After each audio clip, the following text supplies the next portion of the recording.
عمر الكلام ده ما هيجي لك الا لما تكون عندك نظره كويسه لنفسك، وعمر ما النظره الكويسه لنفسك هتيجي الا لو عملت حاجه تستحق ده. انت مثلا دلوقتي قاعد في اوضه لوحدك انت وبنت جميله، هتموت وتكلمها، البنت 10 من 10 تحفه، ما فيش بعد كده ولا قبل كده، وعايز تكلمها مش عارف تدخل لها ازاي، وخايف اللي انت الحوار يقلش منك والدنيا تبوظ. خلينا نقول ان ثمن البنت الاجتماعي 100 مثلا، وانت شايف سعرك قدامها 10. لو جينا نحط فكرتك عن نفسك وفكرتك عنها ايه، تمام، فكرتك انت عنها ايه، فانت شايفها 100 وانت شايف نفسك 10، فانت كده السعر مش راكبه خالص خالص، 10 على 100 دي مش راكبه خالص، فاغلب الاحيان مش هتكلمها. طب لو قلت لك ان البنت دي مفكره نفس الكلام، مفكره مثلا ان هي 50 وانت 80 مثلا، مش كده الحوار اختلف؟ مش ممكن يكون هي اصلا مستنياك انت تكلمها؟ الفيديو ده اتهرى من كل القنوات بتاعته، تقول لك كيف تزود ثقتك في نفسك، كيف تكون كاريزما في حضور الجميع، كيف تبيع نفسك الى اي شخص اي من مكان واي مكان، تمام.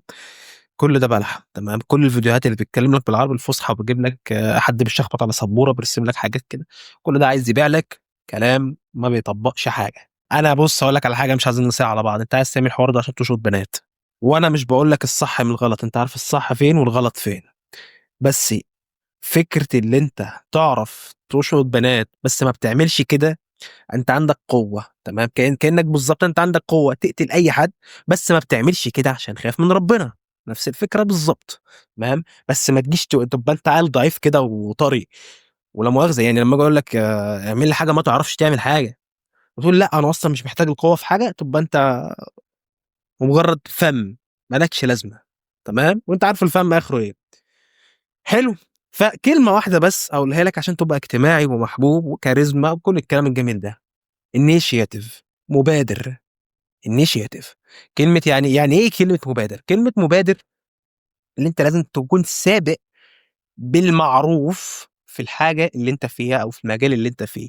ده معناه إيه؟ هدي لك مثال على حالتي أنا الشخصية اللي طبقته في حياتي، لقيت نفسي بخش في مكان او بخش مثلا اشتغلت في شركه ولا حاجه، اشتغلت فتره في كذا شركه وشركات اونلاين وريموتلي وكلام من ده، بخش الناس اللي تحتي بتقول لي يا قائد من غير ما انا اطلب منهم ده، مش ما انا ما فيش حد هقول له السلام عليكم انا محمد قول لي يا قائد، فاهم ازاي؟ لا مش بتبقى كده. وفي نفس الوقت الناس اللي فوقيه بتعاملني باحترام زياده، فوق زياده عن الموظفين التانيين. ده تحققه ازاي؟ كلمه مبادر. يعني إيه كلمه مبادر؟ انا مثال بسيط جدا، خلينا نقول، بس عشان بس حاجه تفهمها الناس كلها، خلينا نقول، هي للاسف الناس كلها مش هتفهمها، بس خليك انت لو فهمتني تبقى انت برنس. انا دلوقتي مونتير، حلو، مونتير يعني بعمل مونتاج لفيديوهات او بعدل على الفيديوهات، بقصقصها، بظبطها، بلونها، بمنتجها، بعمل كل حاجه، تمام. لما اجي اعمل المهمه المطلوبه مني ان انا اوصل الفيديو كده وخلاص في معادي زي اي موظف وحاجه زي كده، انا كده ما خدتش كلمه مبادر.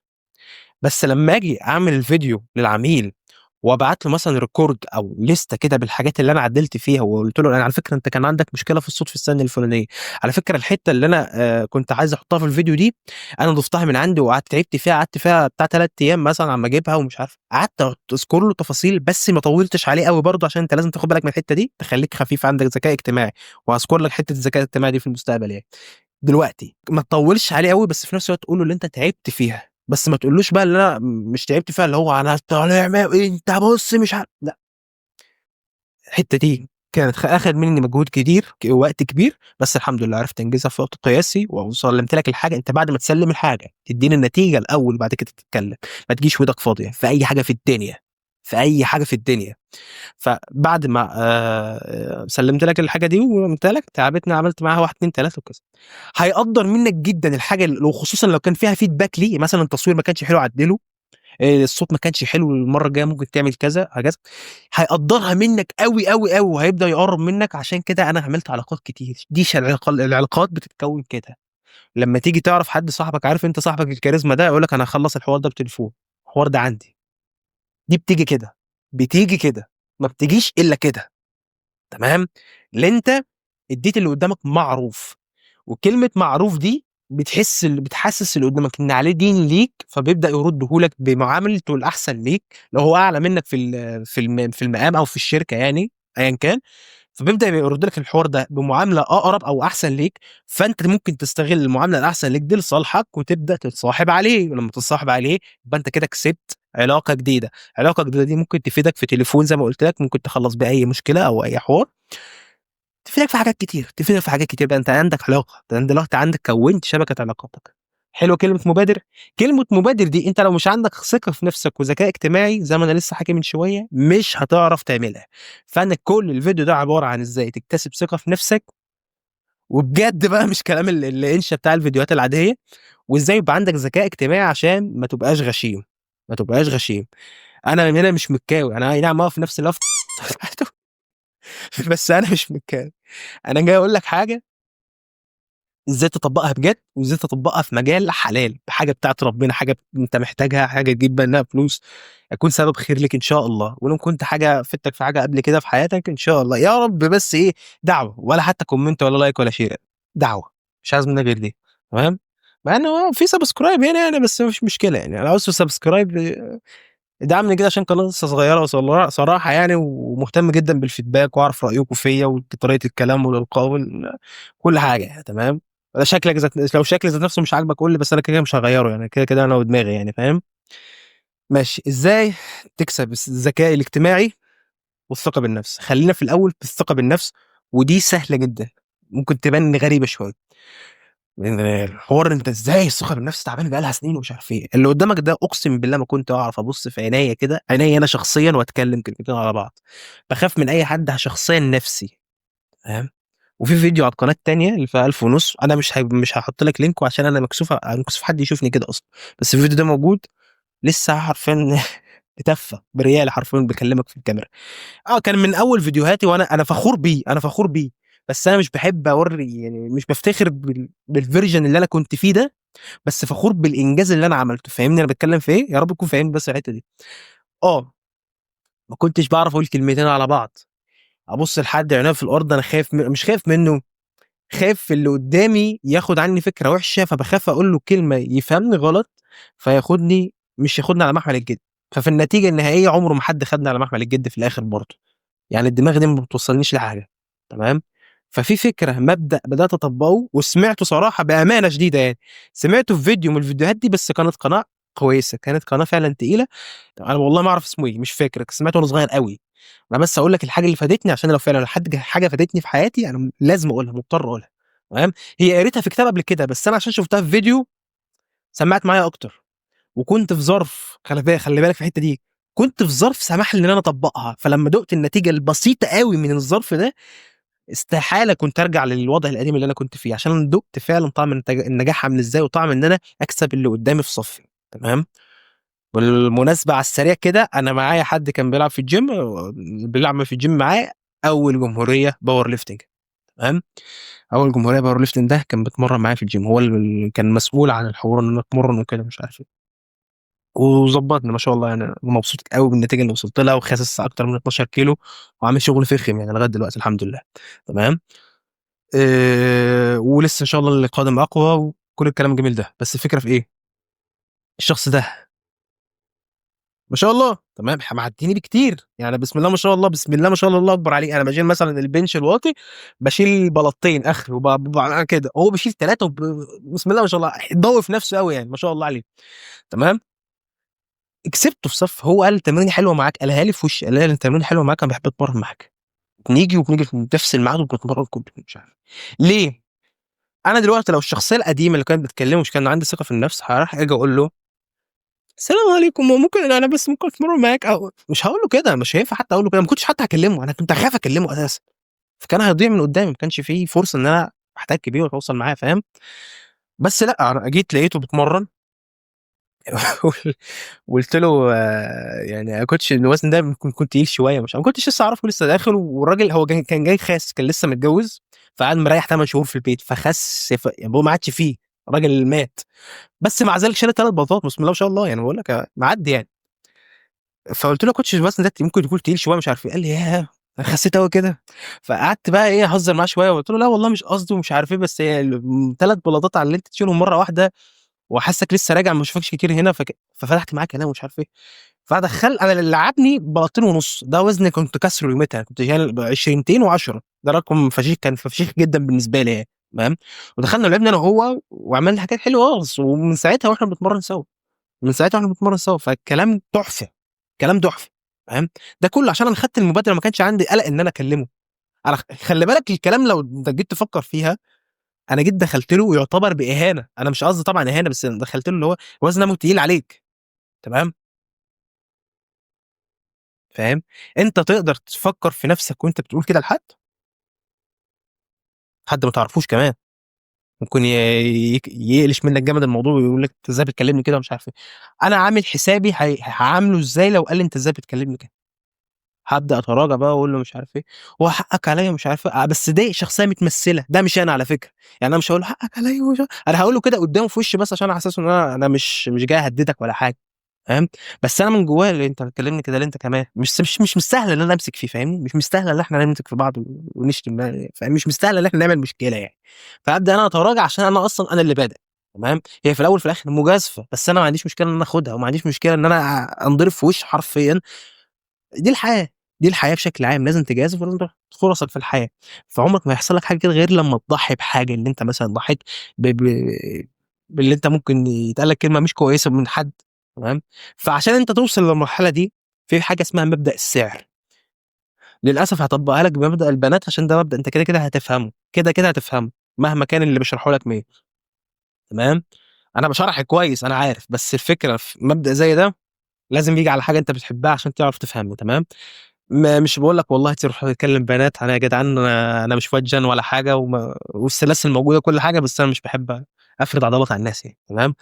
مش تكلم بنات ماشي. هاقول لك بس المثال عشان تفهم الدنيا ماشية إزاي، يا رب يكون بيسجل الحمد لله.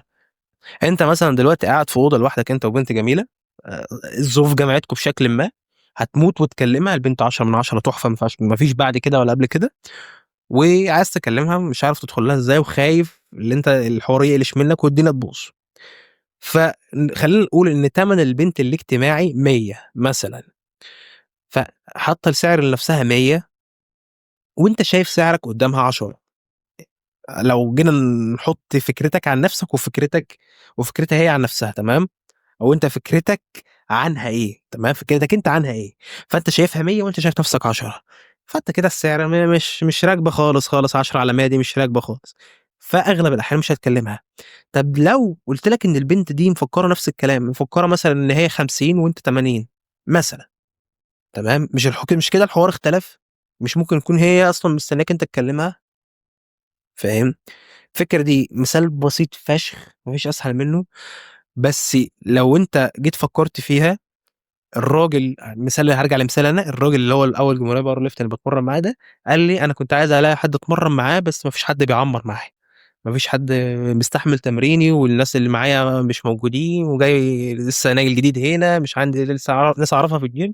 هو كان عايز حد يتمرّن معاه، خلّي بالك. بس بقى مش كل شوية يا عم ممكن تتمرّن معايا، ممكن تتمرّن معايا، أنا اللي جيت له، فصُودف إن هو عايز حد يتمرّن معاه وأنا كمان كنت عايز حد أتمرّن معاه. فاهم؟ فهو نفس الفكرة على مبدأ إن زي ما قُلت لك البنت الجميلة اللي قدّامك دي، هي ممكن تكون هي عندها رغبة فيك أنت عاجبها. تمام. كنت مدرّج والّا حاجة وكنت عامل حاجة طرش ولابس طقم طرش ومضبّط الدنيا يعني. فاهم إزاي؟ وكنت عاجبها، بس أنت ما تعرفش ده عشان أنت حاطط سعر لنفسك 10 وحاطط سعرها هي 100. حلو. فدي نقطة الثقة بالنفس.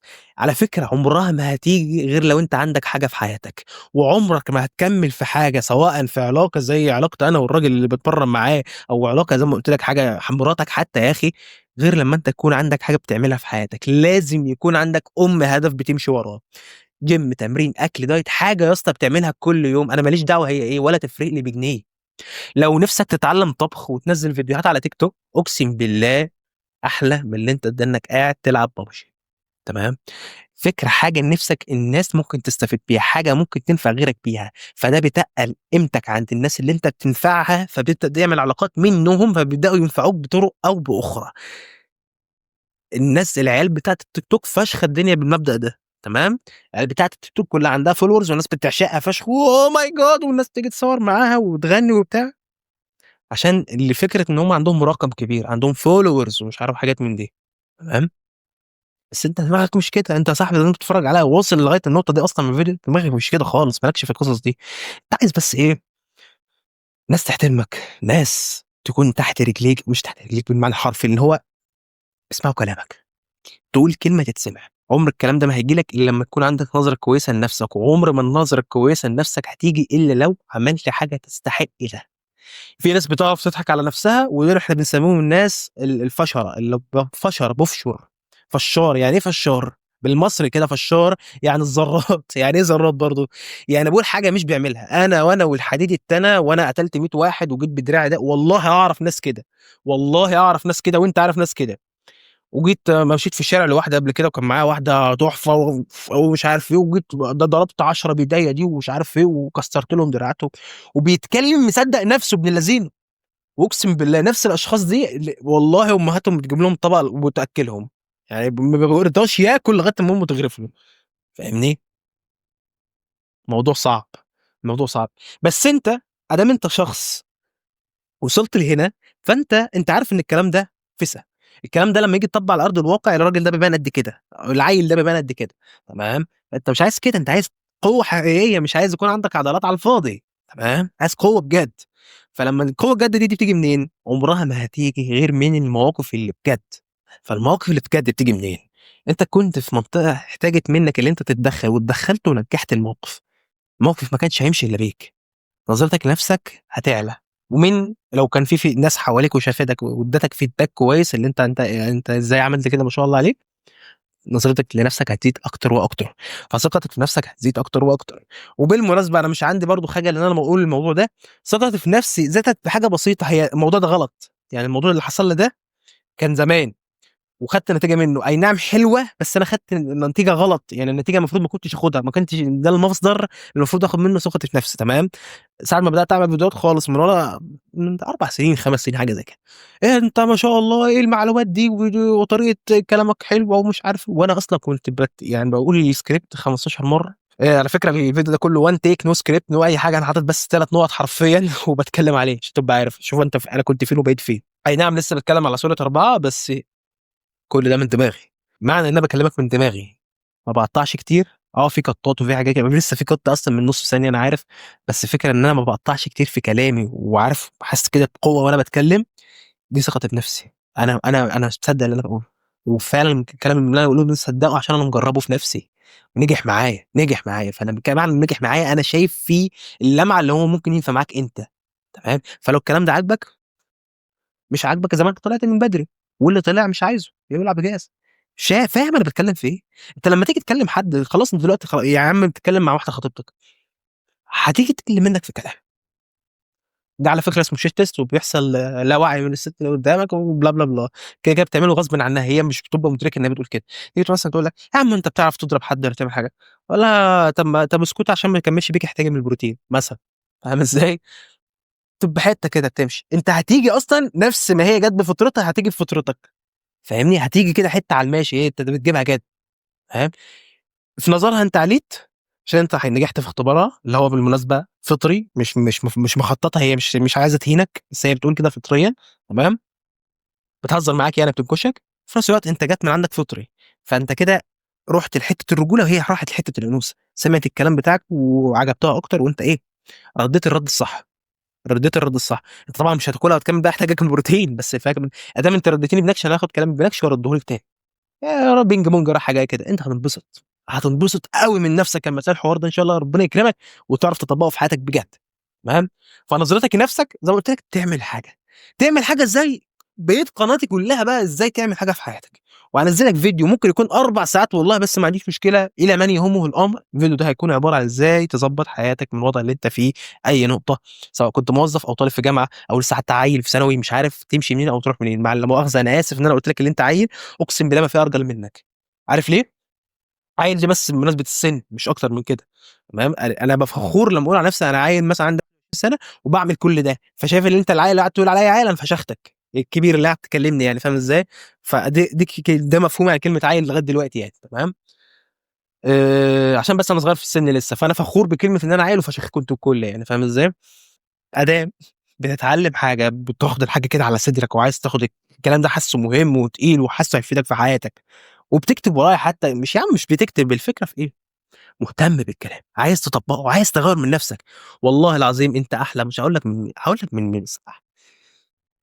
أحلى من أي حد ممكن ييجي في بالك، ماشي، حلو كده، أنت أحلى من أي حد ممكن ييجي في بالك، حلو، عشان اللي حلو وربنا خلقه حلو في حتّة معيّنة عمره ما هيتطوّر عنها، أنت عمرك ما كنت هتحس باحتياج اللي أنت مثلًا عايز تبقى charismatic، عايز تبقى تعرف تبقى زي ما قُلت لك تبقى اجتماعي ومحبوب وحاجات من دي، من غير ما تتحط في موقف تبان اللي أنت ما عرفتش تكون اجتماعي ومحبوب، فأنت حسيت إن دي حاجة ناقصة عندك فبدأت تتعلمها، تتعلمها إزاي؟ من حد زيي أو حد غيري، إذا كتاب أي حاجة، بس أنت بدأت تفكر إزاي أغيّر الوضع اللي أنا فيه، وبدأت تاخد actionable steps، خطوات عملية، ما فيش حد زيك يا اسطى، ما فيش حد زيك، تمام؟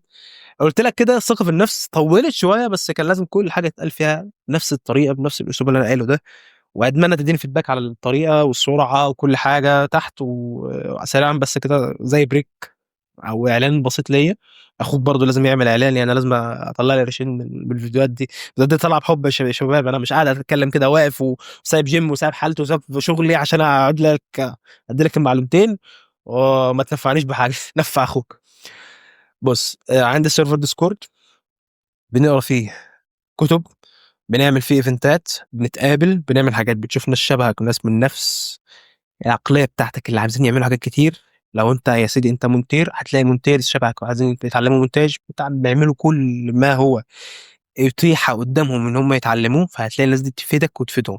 سيبك من المونتير، أنت مجالك برمجة هتلاقي برامج، هتلاقي مجالك صناعة هتلاقي حد بيشتغل هناك، عايز تعمل مصنع تعمل بيع حاجة معينة وتصنّعها، تلاقي علاقات هناك، وكل حاجة ليها زي channel أو غرفة مخصصة للناس اللي شبه بعض، وفي غرف للمحافظات، أنت ممكن تلاقي ناس من الشرقية، ناس من المنصورة، ناس من إسكندرية، تتقابلوا مع بعض وتعملوا الناس اللي لمّا أنت بتشوف حد شبهك، أنا ما لقيتش لغاية دلوقتي حد شبهي بالصدفة غير يا دوبك من قريب مش ما كمّلتش 3 شهور، ودي العلاقة الوحيدة اللي لسه مستمرة معايا، وعشان هو قاعد في دبي ما شُفتوش غير مرّة في حياتي، لغاية دلوقتي هي مرّة والله في حياتي، وقعد أكتر من داخل في السَنة دلوقتي أنا أعرفه، تمام، شبهي في كل حاجة، نفس الدماغ، نفس كل حاجة، بيحاول يبني شركته، بيحاول يبني حياته، بيبدأ في كل حاجة، وفي نفس السِن تقريبًا، هو نفس السِن، هو أصغر مني كمان بسَنة.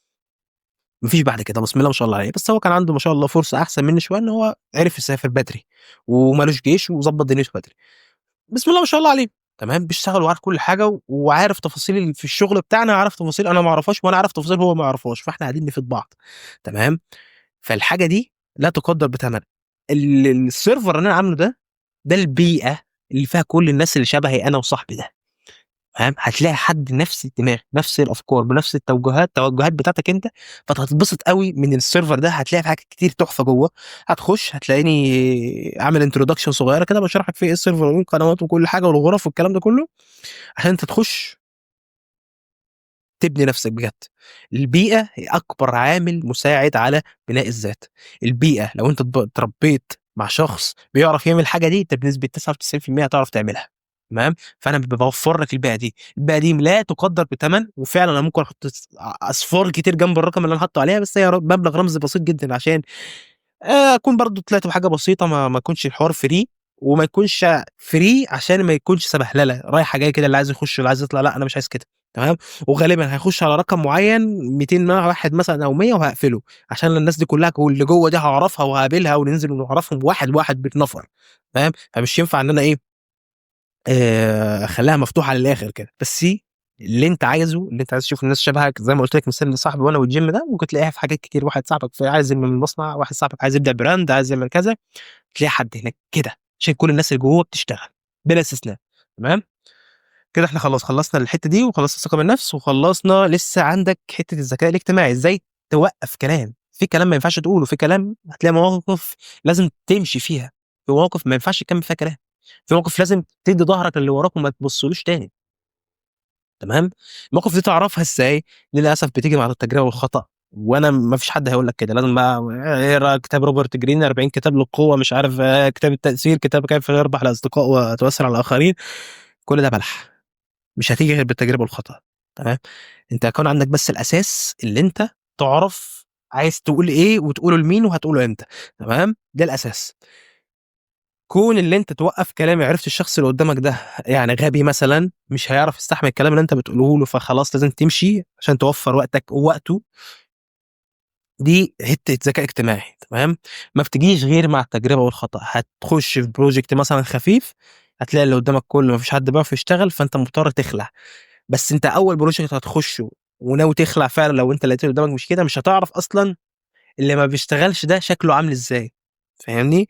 فلمّا تيجي تجرّب بإيدك وتلاقي اللي قدّامك ما اشتغلش وما أدّاش الtask بتاعه، فهتحدد علاماته، ده مثلًا تلاقيه لمّا بابعت له رسالة تلاقيه بيرد متأخر، بيرد رَد هو مش تحسّه مش فاهم هو بيتكلم في إيه وكده، فخلاص أنت عرفت إن أي حد غالبًا مش هيأدّي مهمته بيتكلم بالطريقة دي، فتروح عامل العلامة دي وداخل في الproject اللي بعده تمام، هتعرفها بقى واحدة في واحدة هتلاقي نفْسك كوّنت زي الكتالوج بتاعك القاموس بتاعك اللي أنت بتحدد بيه على أساسه بتحدد بيه ده شخص ينفع، ده ما ينفعش، ده ينفع، ده ما ينفعش، ده ينفع، ده ما ينفعش تمام، الحوار ده بييجي مع التجربة والخطأ وما فيش ليها حاجة تانية، الذكاء الاجتماعي ده لازم كده، ولو أنت هاقولها لك إزاي يا ربي، زي ما قُلت لك أنا مش باقول لك كلّم بنات، بس لو أنت اتكلمت قبل كده وغالبًا كلمت يعني أنت مش هتسمع كلامي ولا هتسمع يعني أنت ما سمعتش كلام ربنا تسمع كلامي أنا؟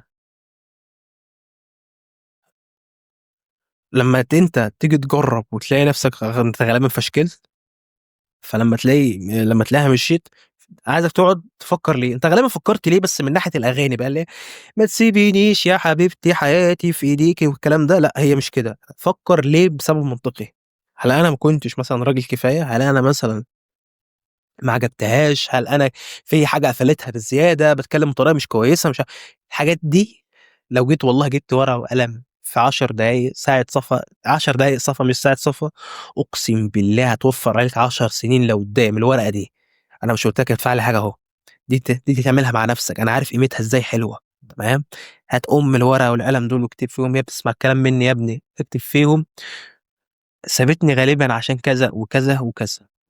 أسلوبي ما كانش كويس، طريقة كلامي معاها كانت فيها حتّة اللي هي أنا كنت طري شوية في الكلام مثلًا، كان في كذا، كان في كذا، كان في كذا. فكّر في كل حاجة، وادّي أسباب ممكن تكونش موجودة، ممكن تكون باباها مش بيحبني واتكلموا هو وهي من ورايا وعشان كده سابتني، عشان كانت خايفة من باباها، ممكن يكون ده سبب، ما تعرفش فاهم؟ أنا باقول لك كل الحاجات اللي ممكن يكون ليها علاقة بالموضوع ده، كده أنت عرفت تحدد مشاكلك، ولو حددت المشكلة ده 80% من الحل، ده أغلب الحل، في كل حاجة في حياتك بقى، أنا مدّي لك في مثال البيانات عشان أنت غالبًا هتفهمه، عشان كمية الوجع اللي أنت حسيتها ما بعد ما تفركش في علاقة ما بتتنسيش، فأنا عارف ده فباستغله لصالحي، معلش ما تزعلش مني، أنا باستغله لصالح اللي أنت ليك في الآخر، أنا مش عايز منك حاجة والله، تمام؟ إلا طبعًا لو عايز تنفعني تخش Discord يعني وعلى فكرة الDiscord هينفعك بجد، أنا مش هاخد منك حتى 5 جنيه ولا جنيه واحد من غير ما أنا أكون قدمت لك حاجة حلوة، تمام؟ فأنت خش جرّب بنفسك، وفي حاجات زي ما تقول ببلاش جوّه كده بحة عامة وحاجات حلوة ممكن تجرّب فيها عادي يعني مش الدنيا رايحة جاية فاهم؟ ماشي، كل النقط كده اتكلمت عليها، أنا قاعد أبُص أشوف لو في حاجة نسيتها، أنا اديتك الخطة ونتيجتها إزاي وليه تصبر عليها، واديتك إزاي الثقة بالنفس والpositive feedback loop، الpositive feedback loop اللي أنت خلّصت مثلًا زي ما قُلت لك الثقة بالنفس أنت قدمت الحاجة اللي قدامك وفهّمته إن الحاجة دي أنت تعبت فيها ومش عارف إيه، وادّاك positive feedback. positive feedback اللي هو الله ما شاء الله عليك أنت فعلًا فاهم بمجالك وكده، فأنت كده عرفت إن أنت ماشي صح، تكمّل في كل حاجة بقى. الخطة بتاعتك لازم تكون كالآتي، لازم تحدد أكبر مشكلة في حياتك، أنا بالنسبة لي أكبر مشكلة عندي، أكبر عَطَلة في حياتي كُلّيتي. دي حاجة ممكن تكون غريبة ليك، أكبر عَطَلة في حياتي كُلّيتي ليه؟ عشان أنا مش ناوي أكمّل في المجال اللي أنا اتخصصت فيه بعد ما أخلّص، زي ما أنا أصلًا ما كنتش ناوي أتخصص في أي مجال في تبع أي جامعة، بس دي الجامعة اللي كنت شايفها وقتها كانت أنسب حاجة ليّا وأحلى الوحشين زي ما بنقول، فاخترتها تمام، خلّصت أنا إن شاء الله آخر سنة ليّا، بس دي أكتر حاجة مسببة لي أزمة، وبعدها الجيش هيسبب لي سنة كده عطلة ما فيش أي حاجة أعملها خالص، بس إن شاء الله ممكن أعرف أقرا كتب والّا أعمل أي حاجة. عامةً يعني دول أكبر أزمتين في حياتي. إزاي مثلًا أنا في حالتي أهو، إزاي هاتغلب على نقطة الجيش مثلًا؟ فأنا بالنسبة لي الحاجات اللي ما ينفعش تُقف إن أنا أصوّر وإن أنا أشتغل. طيب الشغل ممكن يُقف أو ممكن أأجّله أو ممكن أكدّسه أخلّيه كلّه مثلًا في أجازاتي وكده، الفيديوهات دي أنا ممكن أصوّر 10 فيديوهات أنزّلهم ينزّلوا طول ما أنا في الخدمة، لمّا أرجع أكمّل تاني أعمل 10 غيرهم وهكذا، تمام، فاهمني أنا باتكلّم في إيه؟ فده خطتي إن أنا أعالج مشاكلي إزاي، فأنا كده مأمّنت خطة عشان لمّا الحوار الجيش ده ييجي ما يأثّرش عليّا، هيأثّر وكل حاجة بس أنا إيه، تأهبت له استعديت، فهمتني؟ دي الخطة بتاعتك. أنت مثلًا في تالتة ثانوي ونفس القصة بالنسبة لك، مش شايف إن أنت بعد ما تخلّص النتيجة هتكون مرضية ليك، ومش شايف إن أنت عايز تخش حاجة معيّنة، أو أنت ما انضحكش عليك وفهموك إن الطب والهندسة أحلى حاجة ليك، وأنت صدقت ده، فعايز تخش أي حاجة وعشان تمشّي دنيتك بس ويعني إيه، ترضي الأحبة يعني. خلاص أنت محتاج دلوقتي فلوس عشان تعرف الدنيا ماشية إزاي، وتنزل السوق اللي بجد بقى، والدنيا تشوفها على حقيقتها بقى، مش الهبل اللي أهلنا بيقنعونا بيه ده. هتعمل ده إزاي؟ لازم تنزل تشتغل بجد، خلاص تشوف لك شغلانة على الأرض، مش شرط حتى 1500 3000 جنيه، أنا مش عايز منك فلوس، أنا عايز منك تنزل تشوف الأرض ماشية إزاي.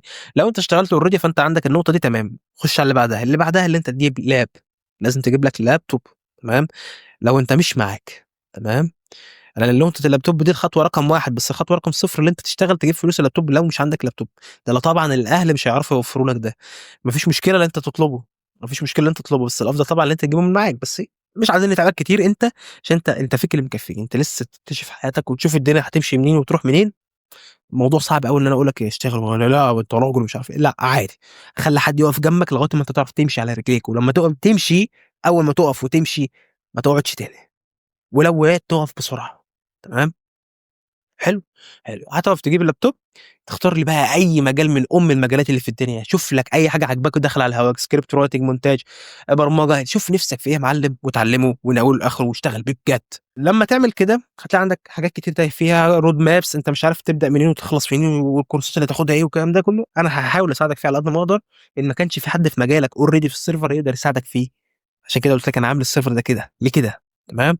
فدي الخطة بتاعتك اللي أنت ممكن تطبّقها دلوقتي، لو تُهت منّي اسمع دي تاني واكتب ورايا، هاعمل خطوة رقم 1 هات انزل اشتغل، خطوة رقم 2 والله العظيم باكلمك أقسم بالله ما في أبسط من كده، ما في أكتر حاجة بتدّي نتيجة أكتر من كده، تمام. فركّز في الكلام اللي أنا باقوله ده، باقوله لك والله بحُب وبقلب وباشمس كتير ساعات عشان أنا عارف اللي أنت بتفكّر دلوقتي الكلام ده ما لوش لازمة، الكلام ده أنا طبّقته قبل كده ما نفعش، اللي عمل الكلام ده قبل كده ما طلعش بحاجة، أنت عامل شكلك أصلًا لبست فانلة وبتاع وبتتكلم بسرعة أوي، حاسّك مش فاهم أنت بتقول إيه، خلاص براحتك، مبروك عليك ضيّعت مثلًا حاجة نُص ساعة من حياتك في اللاشيء، مبروك عليك، تمام. كمّل يا باشا اسمع Mr Beast أو اسمع أي زفت من اللي بتسمعوه على اليوتيوب اليومين دول، تمام. أحلى حاجة إن أنا ما باتابعش كورة ولا يوتيوب ولا أعرف الدنيا فيها إيه. فالموضوع ده حلو، يعني الموضوع ده في الأول ممكن تقول أنا حاسس إن أنا الدنيا فايتاني، الناس بتتكلم أنا مش فاهم هُم بيتكلموا في إيه، بس أنت أصلًا مش مهتم إن أنت تعرف هُم بيتكلموا في إيه. أتمنى لكم سهرة ممتعة وإلى لقاء قريب.